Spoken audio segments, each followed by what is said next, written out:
Alam mo, ang maging OFW, ang isa sa pinakamahirap na desisyon na gagawin mo sa buhay mo kung mag-a-abroad ka.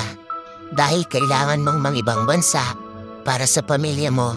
Sobrang mahirap mawalay sa pamilya kung alam niyo lang.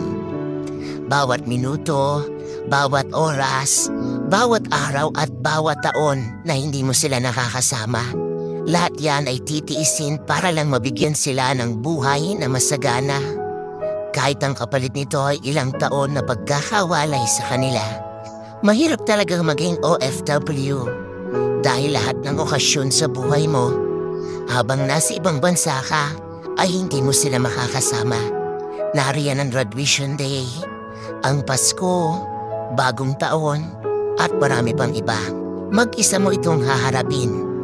Oo, mag-isa, homesick, ang isa sa pinakamalakas na kalaban ng mga OFW na kapag hindi mo nalabanan, talo ka. Kailangan pag nasa ibang bansa ka, may baon kang 1 toneladang pasensya at gabundok malakas ng loob. Dahil lahat ng laban dito, haharapin mong mag-isa.